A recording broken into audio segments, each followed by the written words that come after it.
YCP అనుబంధ విభాగాల అధ్యక్షులతో మాజీ సీఎం జగన్ సమావేశమయ్యారు. ఏపీ సర్కార్పై తీవ్ర విమర్శలు చేశారు జగన్. చంద్రబాబు ప్రభుత్వంపై 4 నెలల్లోనే వ్యతిరేకత వచ్చిందని నేతలతో వ్యాఖ్యానించారు. చంద్రబాబు మోసాలపై ప్రజలు ఆగ్రహంతో ఉన్నారని ఆరోపించారు. అన్ని అంశాల్లో పరిపాలన కుప్పకూలిందని, రాష్ట్రంలో రెడ్ బుక్ పరిపాలన కొనసాగుతోందని విమర్శించారు. ప్రజల్ని డైవర్ట్ చేయడానికి కొత్త అంశాలు తెరపైకి తెస్తున్నారని ఫైర్ అయ్యారు.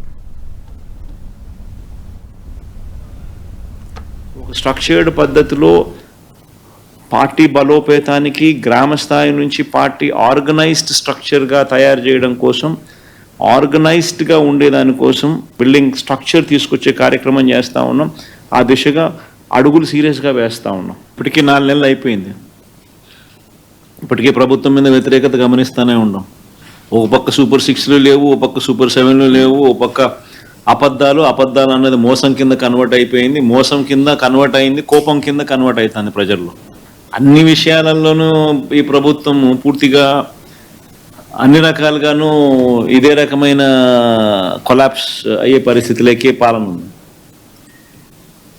స్కూళ్ళు పోయినాయి, ఫీజు రీయింబర్స్మెంట్లు పోయినాయి, హాస్పిటళ్ళు పోయినాయి, ఆరోగ్యశ్రీలు పోయినాయి, ఆరోగ్య ఆశ్రయాలు పోయినాయి, డోర్ డెలివరీ పోయింది, జన్మభూమి కమిటీలు వచ్చినాయి.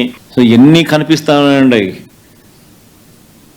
చదువులు లేవు, చదువులు పోయినాయి, వ్యవసాయం